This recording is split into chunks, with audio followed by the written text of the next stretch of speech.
Good morning प्यारे बच्चों, मैं हूं आपकी एजुकेटर पूर्णिमा और हम करेंगे वर्कशीट नंबर 59। सब्जेक्ट आपका सामाजिक विज्ञान है, कक्षा आपकी 10वीं है और डेट है 28 नवंबर। केरल में शिशु मृत्यु दर कम क्यों है? देखो वहाँ पे ना एजुकेशन बहुत ज़्यादा है। बाकी स्टेट्स ने इतना ज़्यादा एजुकेशन में पैसा नहीं लगाया। उन्होंने सबसे पहले जो पैसा लगाया अपनी स्टेट की एजुकेशन पे लगाया। तो उनकी जो स्टेट की जब उनको एजुकेशन प्रोवाइड की गई तो इससे बहुत अच्छा हुआ कि एजुकेशन से फिर सारी लोगों को अगर मान लो नॉलेज होती है हेल्थ की, अब आप पढ़ लिख लेते हो तो आपको हेल्थ की भी नॉलेज हो जाती है। तो इसीलिए एजुकेशन से उनको हेल्थ की अवेयरनेस भी आई, तो एक तरह से अवेयरनेस बढ़ी वहाँ पे।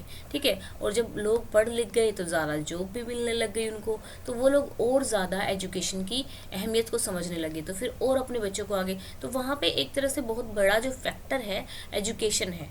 ठीक है, तो इसीलिए जो केरल में जो शिशु मृत्यु दर है, शिशु मृत्यु दर क्या होती है?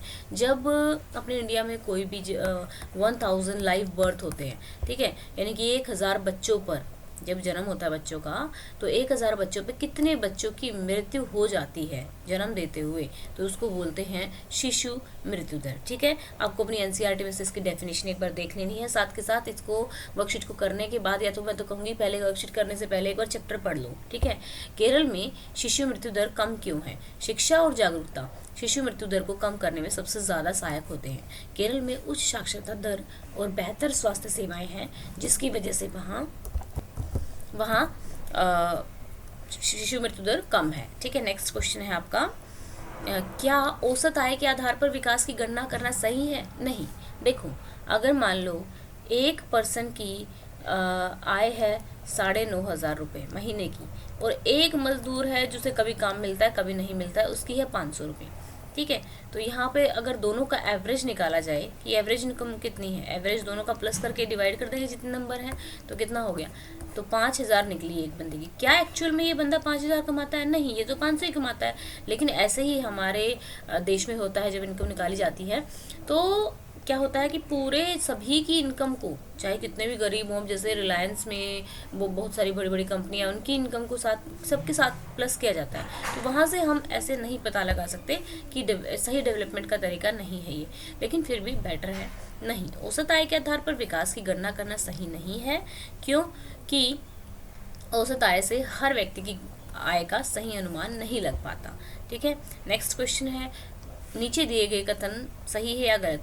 कोयला गैर नवीकरणीय संसाधन का एक उदाहरण है। हाँ, बिल्कुल सही है। क्यों? क्योंकि ये है ही गैर नवीकरण का, क्योंकि बहुत सालों में ये क्या होता है, रिन्यू होता है।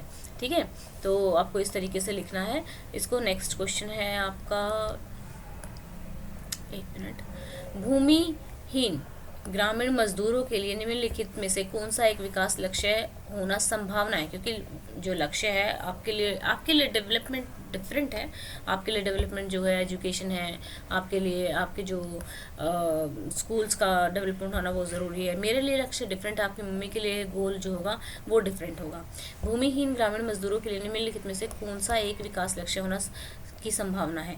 उचित साक्षरता दर नहीं, इसमें आएगा मजदूरी में बढ़ोतरी, क्योंकि वो मजदूर हैं, ज़मीन है नहीं, तो अगर मान लो समर्थन मूल्य भी उनको ज़्यादा मिल जाएगा तो भी कोई फ़ायदा नहीं होगा।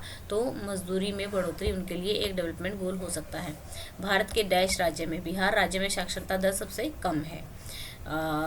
एक देश जहाँ उच्च जीवन स्तर है तथा स्वास्थ्य एवं शिक्षा की बेहतर सुविधाएं हैं, उसे विकासशील देश कहते हैं। उसे विकासशील देश नहीं, उसे विकसित देश कहते हैं, जिसमें उच्च जीवन स्तर है और स्वास्थ्य और शिक्षा की बेहतर जो भी सेवाएं उपलब्ध हैं।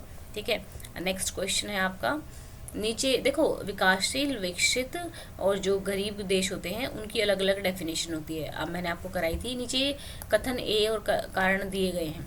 प्रत्येक व्यक्ति के लिए विकास के लक्ष्य अलग अलग होते हैं, प्रत्येक व्यक्ति की आवश्यकताएं अलग अलग होती हैं। बिल्कुल सही है, तो आंसर इसका हो जाएगा ए। ठीक है, ए कथन ए और आर दोनों सही है, और कथन आर सही व्याख्या करता है। सकल घरेलू उत्पाद जीडीपी, ग्रोस डोमेस्टिक प्रोडक्ट क्या है? किसी भी देश में एक वर्ष में जितनी चीज़ों का उत्पादन होता है और सेवाओं का उत्पादन होता है, अंतिम मूल्य, ठीक है, अंतिम मूल्य को सकल घरेलू उत्पाद कहते हैं। ठीक है, अब नेक्स्ट है सार्वजनिक वितरण प्रणाली पीडीएस के तहत राशन की दुकानें लोगों की मदद कैसे करती हैं? सार्वजनिक वितरण प्रणाली के तहत राशन की दुकानों के माध्यम से लोगों को अनाज तथा अन्य विभिन्न आवश्यक वस्तुओं सस्ते एवं उचित दामों पर उपलब्ध कराई जाती हैं। नेक्स्ट क्वेश्चन है, मानव विकास रिपोर्ट किस संस्था द्वारा प्रकाशित की जाती है? मानव विकास रिपोर्ट को संयुक्त राष्ट्र विकास कार्यक्रम UNDP द्वारा प्रकाशित किया जाता है। तो बच्चों ये थी हमारी आज की वर्कशीट, इसको समझते हुए आप लोग करेंगे और प्लीज़ अपना NCERT का चैप्टर जरूर पढ़ें, क्योंकि NCERT के चैप्टर में से ही ये पूरे सारे क्वेश्चन आए हुए हैं। और नेक्स्ट टाइम हो सकता है डिफरेंट क्वेश्चन आए, तो तभी तो बोल रही हूँ ना कि अगर एक बार NCERT पढ़ लोगे, क्वेश्चन कोई भी आए कुछ फर्क नहीं पड़ेगा। ठीक है, तो इस वीडियो के लाइक्स का टारगेट हम करते हैं 1500 एंड वीडियोस को ज़्यादा से ज़्यादा शेयर कीजिएगा, चैनल को सब्सक्राइब कीजिएगा, सो दैट कि हम जल्दी से नवंबर में ही 100 के कंप्लीट कर सके। Thank you, have a nice day, may God bless you.